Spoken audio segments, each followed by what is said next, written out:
ఈరోజు మనం నేర్చుకోబోతున్న అంశం బహుమతి లేదా బహుమానం. మరి భూమి మీద ఆటలు రంగం, ఆటల పోటీలు, చదువుల పోటీలు, బహుమతులు ఇస్తూ ఉంటారు. ఎవరైతే బాగా మరి ఆటలు ఆడి మొదటి స్థానాన్ని సంపాదిస్తారో వారికి బహుమతులు ఇస్తారు. అలాగే చదువులు కూడా ఎవరైతే చక్కగా చదువుతూ మరి ఫస్ట్ వస్తారో వారికి బహుమతులు ఇస్తారండి. ఈ బహుమతులు మరి మొదటి బహుమతిని, రెండవ బహుమతిని, మూడవ బహుమతిని, ఇంకా ఒలింపిక్స్ లాంటి ఆటల రంగంలో మనం చూసినట్లయితే అక్కడ అనేకమైనటువంటి ఆటలు ఆడుతారు. ఆటలు ఆడేటప్పుడు అందరూ గెలుపొందారు, కానీ కొద్దిమంది గెలుపొందుతారు. ఆ గెలుపొందిన వాళ్ళు బంగారు పథకాలు సంపాదించేవారు, వెండి పథకాలు సంపాదించేవారు, అలాగే మరి ఇతర పథకాలను సంపాదించే వాళ్ళు ఉంటూ ఉన్నారండి. అయితే మనుషులు ఇచ్చే బహుమతి కొద్ది కాలం నీ దగ్గర ఉంటుంది, కొద్ది రోజులు నీకు పేరు పొందాలి. కానీ దేవుని ఇచ్చేటువంటి బహుమతి శాశ్వతమైనటువంటి బహుమతి. ఆ బహుమతి నీకు ఎప్పుడు కూడా గుర్తుండేటువంటి బహుమతి అని. క్రైస్తవులుగా నీవు మనుషుల దగ్గర బహుమతి నువ్వు సంపాదించలేకపోవచ్చు. అలాగే కానీ దేవుని దగ్గర ఏం చేయాలంటే బహుమతిని సంపాదించాలి. మనిషినిచ్చే బహుమతి కొంతకాలానికి పోతుంది, కానీ దేవుడిచ్చే బహుమతి ఎన్నో కాలాల పాటు మీ దగ్గర ఉంటూ ఉండాలి.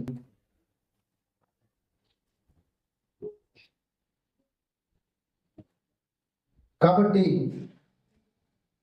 నీవు దేవుని దగ్గర బహుమతిని సంపాదించడానికి ప్రయత్నం చేయాలి.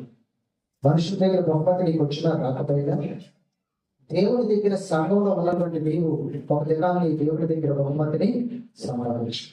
అయితే ఎంతకీ దేవుడు ఎలాంటి బహుమతులు ఇస్తాడు?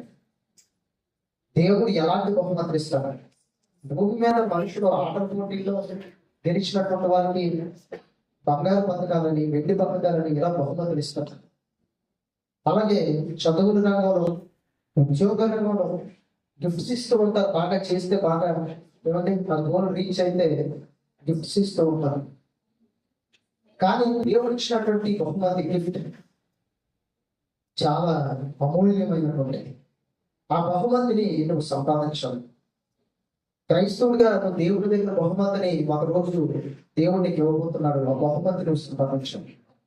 అయితే దేవుడు ఎలాంటి బహుమతులు ఇస్తాడు అని మనం చూసినట్లయితే దేవుడు 2 రకాల బహుమతులు ఇస్తాడండి. ఒకటి శరీర సంబంధమైనటువంటి బహుమతి, రెండవది ఆత్మ సంబంధమైనటువంటి బహుమతి. శరీర సంబంధంగా దేవుడు ఎలాంటి బహుమతి ఇస్తాడో మనం బైబిల్ నుంచి చూడగలిగినట్లయితే సొలొమోను రాసినటువంటి కీర్తన 127వ కీర్తన 3వ వచనాన్ని చదువుకుంటున్నాం. కుమారుడు యెహోవా అనుగ్రహించు స్వాస్థ్యము, గర్భఫలము ఆయన ఇచ్చు బహుమానమే అన్నది. అందరూ జాగ్రత్తగా వినాలి. దేవుడు 2 రకాల బహుమతులు ఇస్తాడు. అందులో ఒకటి శరీర సంబంధంగా ఇచ్చే బహుమతి. ఈ బహుమతి ఏంటంటే తన ప్రియుడు నిద్రించుండగా ఆయన వారికి ఇచ్చుచున్నాడు.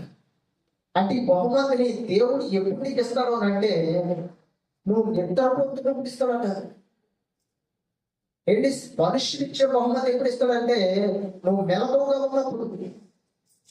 కానీ దేవుడు ఇచ్చే బహుమతి ఏంటంటే నువ్వు నిద్రపోతున్నప్పుడు ఇస్తాడట. అది కూడా ఎవరికి అంటే మీరు జాగ్రత్తగా చూడాలి. అది కూడా ఎవరికన్నా తన ప్రియుడు అన్నాడు. చూడండి, ఎవరికేంటి తన ప్రియుడు అంటే దేవునికి నువ్వు ప్రియమైన వ్యక్తిగా ఉంటే, దేవుడికి నువ్వు ప్రియమైన వ్యక్తిగా నీవు ఉంటే తన ప్రియుడు అనగా దేవునికి ఇష్టడుకి దేవుడు ఏమిస్తాడట? బహుమతినిస్తాడండి. అది కూడా నువ్వు మెలకుగా ఉన్నప్పుడు కాదు, తన ప్రియులు నిద్రించుచుండగా. వేదం చూడండి, వేదని 2వ వచనంలో మంచిగా చూడండి. తన ప్రియులు నిద్రించుచుండగా ఆయన వారికి ఇచ్చుచున్నాడు అన్నాడు. అంటే నువ్వు నిద్రపోతుండగా దేవునికి ఇష్టడుగా ఉంటే దేవుడు అట నీకు బహుమతిని ఇస్తాడట. ఆ బహుమతి నువ్వు మెలకుగా ఉన్నప్పుడు కాదు, నిద్రపోతున్నప్పుడు ఇస్తాడట. ఇంటికి ఏంట బహుమతి చూడగలగొచ్చును. కుమారుని యెహోవా అనుగ్రహించు స్వాస్థ్యము, గర్భఫలము ఆయన ఇచ్చు బహుమానమే అంటే. ఎంతకి ఆయన ఇచ్చే బహుమానం ఏంటో తెలుసా? నువ్వు నిద్రపోతుండగా గర్భఫలం. ఇది శరీర సంబంధంగా దేవుడికి ఇచ్చేటువంటి బహుమతి. అంటే గర్భఫలం ఏంటట? బహుమతి. దేవుడు బహుమతిగా ఇస్తున్నాడు, బహుమానం. ఇది శరీర సంబంధమైనటువంటి బహుమానం. అంటే గర్భఫలాన్ని దేవుడికి ఇచ్చాడంటే బహుమానం ఇచ్చాడు అని అర్థం చేసుకున్నాడు. ఇంకొక సందర్భం కూడా మనం చూడాలి. అప్పుడు వస్తుంది పౌలు ఫిలిప్పీలకు రాసినటువంటి పత్రిక 3:11-14 వచ్చినాడు. సహోదరులారా, నేను ఇది వారికి పట్టుకుని ఉన్నానని తలంచుకోను, అయితే ఒకటి చేయించున్నాను. జాగ్రత్తగా వెళ్ళాలండి. పౌలట ఫిలిప్పీ స్థానంతో ఏం చెబుతున్నాడంటే, సహోదరులారా, మరి ఇక్కడ చెప్తున్నాడు చూడండి, సహోదరులారా నేను ఇది వరకే పట్టుకున్నానని తలంచొద్దు. ఏదో నాకు కలిగి ఉన్నదాన్ని పట్టుకున్నానని తలంచొద్దు. కానీ అయితే ఒకటి చేయించున్నాను. ఏదో ఒకటి చేస్తున్నాడండి పౌరులు, ఒక విషయాన్ని చేస్తున్నాడంటే. ఏంటది చూడండి, చదవండి. వెనక ఉన్నవి మరచి ముందున్న వాటి కొరకే వేగిరపడచ్చు అన్నాడు. చూడండి, పౌరు ఏం చేస్తున్నాడంట? వెనకున్న వాటిని మరిచి ముందున్న వాటి కొరకు వేగిర పడుతున్నాడు. వెనకున్న వాటిని ఏం చేస్తున్నాడట? మరిచి ఏం చేస్తాడు? ముందున్న వాటి కొరకు వేగిరి పడుతున్నాడట. అంటే వెనకాతల ఎన్ని ఉన్నప్పటికీ, ఎన్ని బాధలు ఉన్నప్పటికీ, ఎన్ని సమస్యలు ఉన్నప్పటికీ, ఎన్ని ఇబ్బందులు ఉన్నప్పటికీ, ఎన్ని రకాలైన శోధనలు ఉన్నప్పటికీ వెనకున్న వాటిని మరిచిపోయి ముందున్న వాటి కొరకు ఏం చేస్తున్నాడట? వేగిరి పడుతున్నాడట. ఇంతకీ ముందని ఏం పొందుకోవాలని వేగిరి పడుతున్నాడు? ముందని ఏం సాధించాలని వేగిరి పడుతున్నాడు? ముందని ఏం సంపాదించాలని వేగిరి పడుతున్నాడు అంటే ఎన్నో చూద్దాం. చూడండి, క్రీస్తునందు దేవుని ఉన్నతమైన పిలుపుకు కలుగు బహుమానమును పొందమని గురి అంతకే పరిగెత్తుచున్నాను. ఎంతకీ పౌలు దేని కోసం వేగిరి పడుతున్నాడో తెలుసా? వెనుకున్న వాటిని మర్చిపోయి, వెనుకున్న వాటిని విడిచిపెట్టి, వెనుకున్న వాటిని పక్కన పెట్టేసి వాటి వైపు చూడకుండా ముందుకు కనిపిస్తున్నటువంటి వాటి కోసమే ప్రయత్నపడుతూ, ప్రయాసపడుతూ, వేగిరి పడుతూ ఏం చేస్తుందో తెలిసింది. అక్కడ మనం చూసినట్లయితే ముందున్న వాటికైతే వేగిరపరచు, క్రీస్తు నందు దేవుని ఉన్నతమైన పిలుపుకు కలుగు బహుమానము పొందవలనని గురి యొద్దకే పరిగెత్తుచున్నాను. ఏం చేస్తున్నాడండి పౌలు? గురి యొద్దకే పరిగెడుతున్నాడట. ఈ పరుగు శరీర సంబంధమైనటువంటి పరుగు కాదు. ఇది ఈ పరుగు శరీర సంబంధమైన పరుగు కాదు. గురి దగ్గరికి పరిగెత్తడానికి ఆత్మ సంబంధమైన పరుగు. ఆత్మ సంబంధమైన పరుగు. కొంతమంది మంచిది టీషర్ట్ మీద రన్ ఫర్ జీసస్ అని రాసుకొని పరిగెడుతున్నారండి. అలాంటి పరుగు దేవుడికి కావాల్సింది. చూడండి, ఒలింపిక్ గేమ్స్ లో పరుగు పందాలు పెడతారు. అనేక దేశాల నుంచి మరి ఎంతో మంది ఆ పరుగు పందెంలో పార్టిసిపేషన్ చేస్తున్నారు. గాలి ఫైర్ అవుతుందో పరుగు పందెం ప్రారంభిస్తారు. పరిగెడతారు.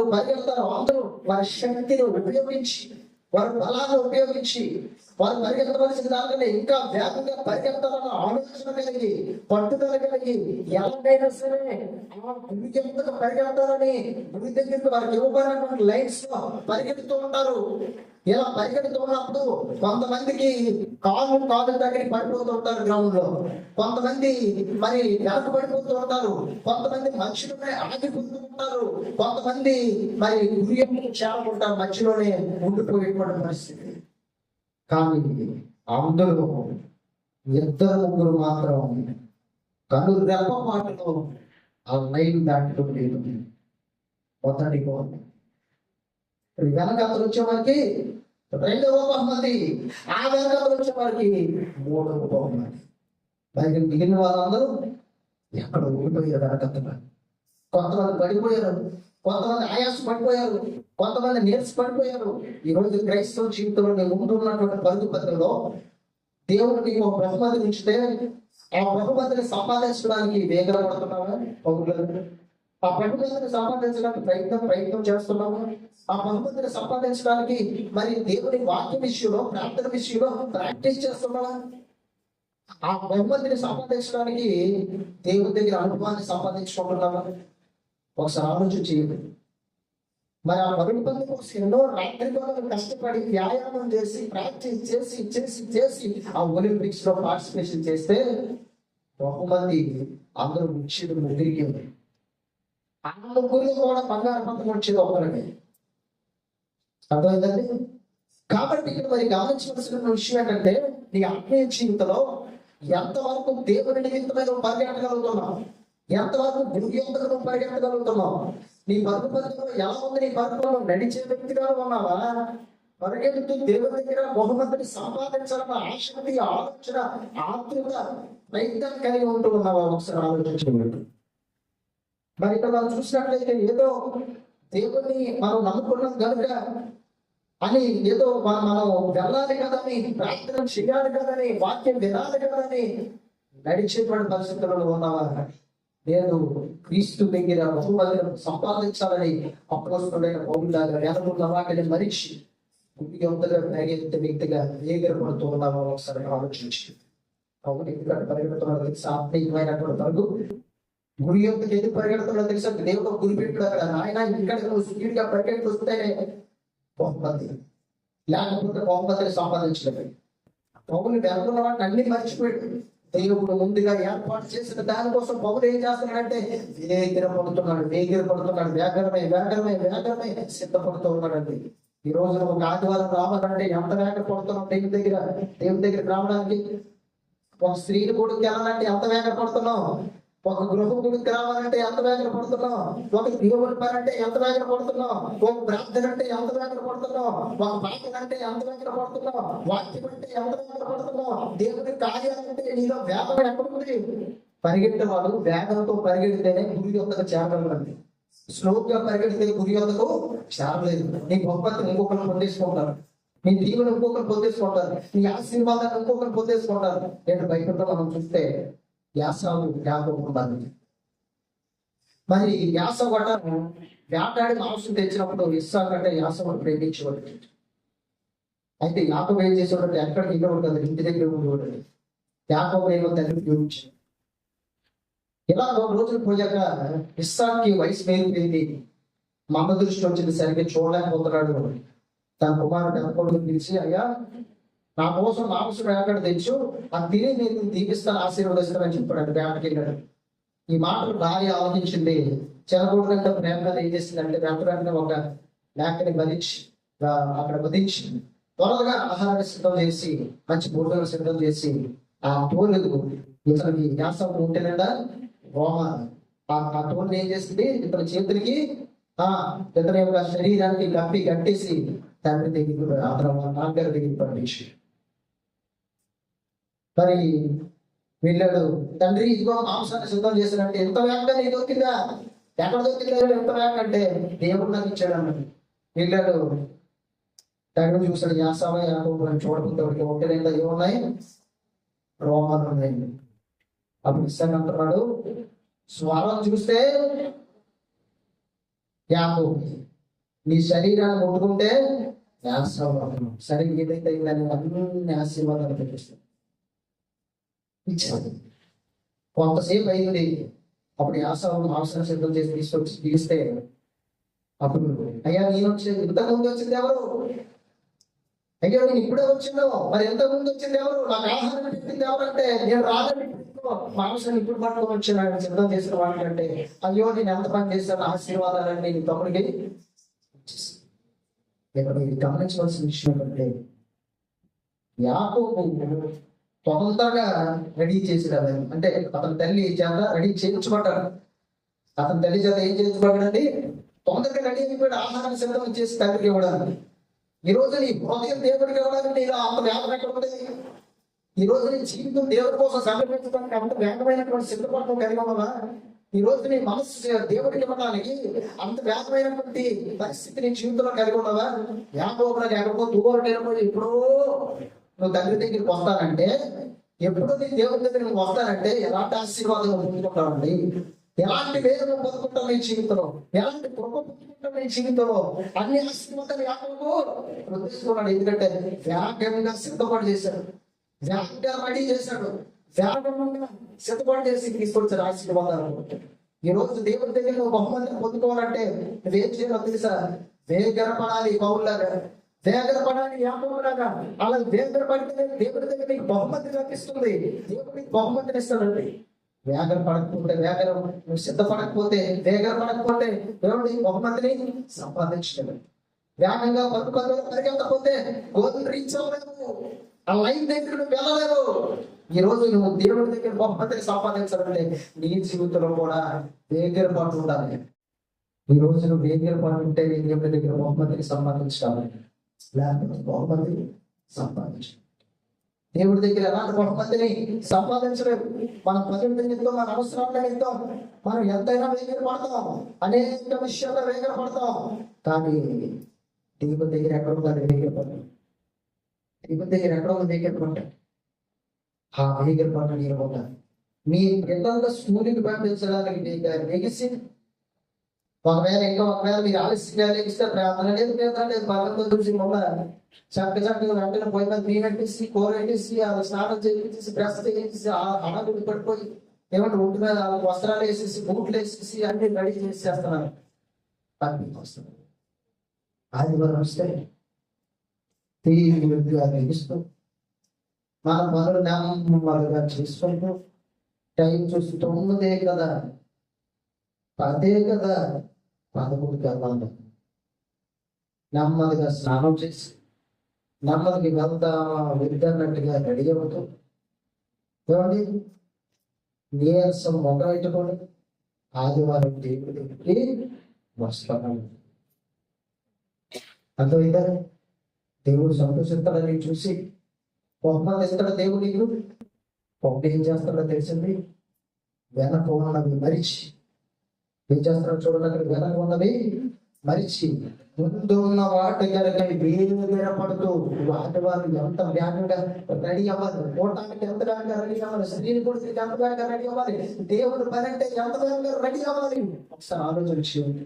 ఆలోచించుకున్న నీ కొరకు ఎలా ఉంది, ప్రార్థనలో నీ కొరకు ఎలా ఉంది, వాక్యం వినటంలో నీ కొరకు ఎలా ఉంది, ఆదివారం దేవుడి దగ్గరికి గృహం దగ్గరికి రావడంలో నీ కొరకు ఎలా ఉంది, దేవుడి విషయంలో నీ కొరకు ఎలా ఉంది. ఆత్మీయ జీవితంలో నడుస్తున్నావా, పరిగెడుతున్నావా? దేవుడి విషయంలో నడిస్తే బహుమతిని సంపాదించడం, పరిగెడితేనే బహుమతి. వెనకోవడం మరిచి మన పనులు పక్కన పెట్టి దేవుడికి సమయాన్ని ఇవ్వండి. దేవుడి కొరకు సమయాన్ని ఇవ్వండి. దేవుడి కొరకు సమయాన్ని కేటాయించి అప్పుడు నేను బహుమతిని సంపాదించాను దేవుడి దగ్గర. ఇంకొక సందర్భం కూడా మనం చూద్దామండి. రాసిన పత్రిక 11వ అధ్యాయం 23 నుంచి 26 వరకు. మోషే పుట్టినప్పుడు అతని తల్లిదండ్రులు ఆ శిశువు సోదరుడై ఉంట చూచి విశ్వాసమును బట్టి రాజాకు భయపడగా 3 మాసములు అతన్ని దాచిపెట్టిరి. మోషే పెద్దవాడైనప్పుడు విశ్వాసమును బట్టి ఐగుప్తు ధనము కంటే క్రీస్తు విషయమైన నింద గొప్ప భాగ్యమని ఉంచుకొని అల్పకాలము పాప భోగము అనుభవించట కంటే దేవుని ప్రజలతో శ్రమ అనుభవించట మేలని యోచించి సర్వ కుమార్తె యొక్క కుమారుడిని అనిపించుకున్నట్టుకు ఒప్పుకొనలేదు. అతడు ప్రతిఫలముగా చూడండి, అతడు ప్రతిఫలముగా కలగము బహుమానమందు దృష్టి ఉంచెను. పౌలేమో బహుమానాన్ని సంపాదించుకోవాలని వేగన పడుతూ వెనకొన్న వాటిని మరిచి ఇంటి యొక్క పరిగెడుతుంటే మోషే కూడా ఏం చేస్తాడు చూడండి. ఇక్కడ మోషే పుట్టినప్పుడట ఆ మోషే చాలా అందంగా పుట్టాడట. తల్లిదండ్రులట రాజానికి భయపడకుండా 3 మాసాలు అతని జాగ్రత్తగా దాచిపెట్టారట. రాజు ఏమైనా ఆజ్ఞించాడు? 2 సంవత్సరాల వయసులో వాళ్ళందరినీ చెప్పండి. కాబట్టి రాజానికి భయపడకుండా జాగ్రత్తగా దాచిపెట్టారు. మూడు మూడు రోజులు కాదు, 3 నెలలు, 3 నెలలు జాగ్రత్తగా ఎవరి కాట పడకుండా దాచిపెట్టాడు. అయితే మోషే పెద్దోడు పరో కుమార్తె దగ్గరికి ఆ ఇంటికి జబ్బుపేటలో పెట్టి ఆ నదిలో విడిచిపెట్టేటప్పుడు పరో కుమార్తె దొరికాడు. అక్కడ తీసుకెళ్ళి పెంచుకుంటుంది. మోసే పెద్దోడు అయిపోయాడు. పెద్దోడు అయిపోయినప్పుడు ఏం జరిగింది చూడండి. అక్కడ విశ్వాసమును బట్టి ఐగుప్తు ధనము కంటే క్రీస్తు విషయమైన గొప్ప భాగ్యం నేర్చుకున్నాడు. ఒక వైపు ఏమో శ్రమ నిందలు కనబడుతున్నాయి, ఇంకో వైపు ఏమో ధనం ఐగుప్తు ధనం కనబడుతుంది. రాజు దగ్గర రాజు గృహం చూస్తున్నాడు. ఏది ధనం ఎంచుకోవాలా, నిందలు శ్రమ ఎంచుకోవాలి. ధనం ఎంచుకోవాలా, నిందలు శ్రమ ఎంచుకోవాలా. ఐగుప్తు ధనం చూసాడు, నిందలు శ్రమ చూసాడు. మోషే ఒకటే అనుకున్నాడు, ప్రభువా నాకు ధనం వద్దు నాయన, నిందలు శ్రమలే కావాలి. ఈ నిందలు శ్రమలు గొప్ప భాగ్యం నాకు. ఈ నిందలు శ్రమలు ఏంటంటే గొప్ప భాగ్యం. ఏంటి ఎవరైనా నిందలు శ్రమలు భాగ్యం అనుకుంటారంటే ధనం భాగ్యం అనుకుంటారు. ధనం వస్తే భాగ్యం అనుకుంటారా, నిందలు శ్రమలు భాగ్యం అనుకుంటారు. చెప్పండి. ధనం వస్తే ఏది జరిగితే ధనం వస్తే ఇక్కడ కలిగితే సంపాదించుకోవడం అది భాగ్యం మనుషుల దృష్టిలో. కానీ విశ్వాసం ఉన్నోడు దృష్టిలో మాత్రం నిందలు శ్రమలే భాగ్యం. అది కూడా ఎవరి నిమిత్తం? దేవుడి నిమిత్తం. ఎవరి నిమిత్తం అండి? దేవుని నిమిత్తం. పౌరులు, పేదలు, వీళ్ళందరూ కూడా కొట్టబడి, తిట్టబడి, హింసించబడి, దూషించబడి, వెలివేయబడి, కొట్టబడి మరణానికి అప్పగించబడ్డారు. దాన్నే కోరుకున్నారు. ఎందుకో తెలుసా? గొప్ప భాగ్యం.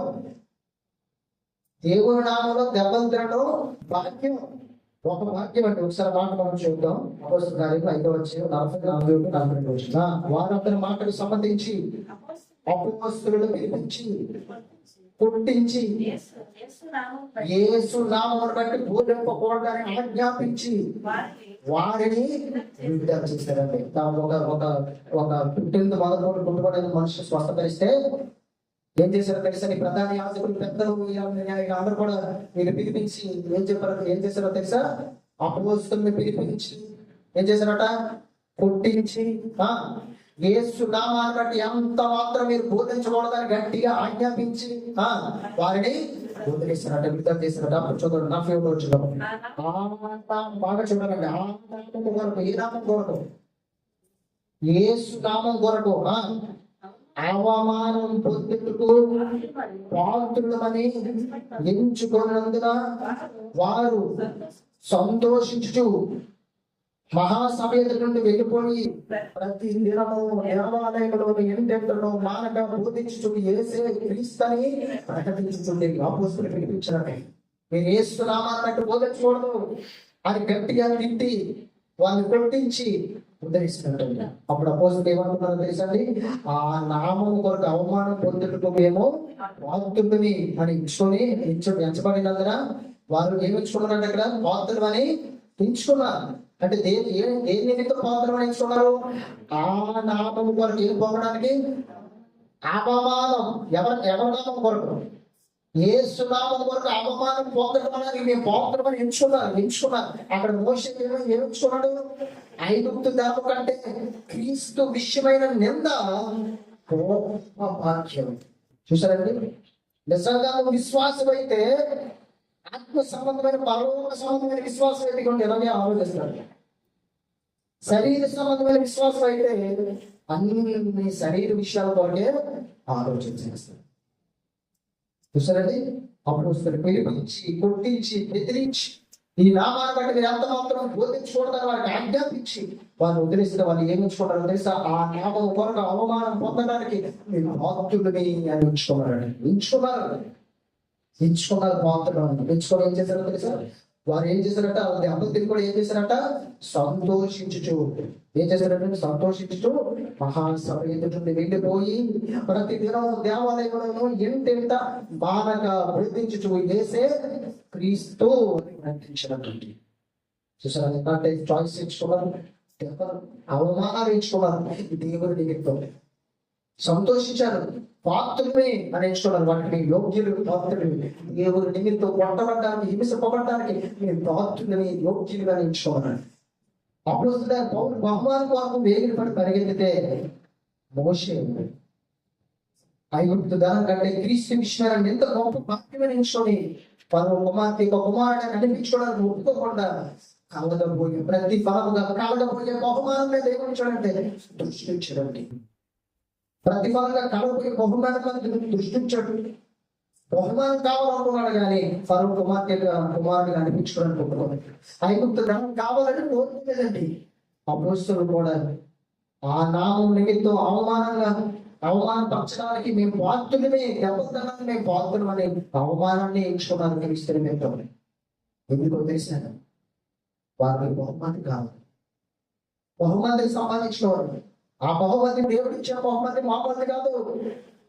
అందుకేనండి దెబ్బలు తిన్నా అవమానపరచబడ్డ ఐగుప్తు ధనాన్ని తోసేసి ఫరో కుమార్తెగా కోడిగా ఉండడానికి ధృవీకరించి దేవుని కుమార్తెగా ఉండడానికి మోషే ఒప్పుకొని ఐగుప్తు యొక్క ఫరో కుమార్తెగా ఉండడానికి ఒప్పుకోకుండా దేవుని కుమారుడిని మనసులో యోచించి దేవుని కలగబోయే ప్రతిఫలముగా కలగబోయే బహుమానం మీద ఏముంచాడంట?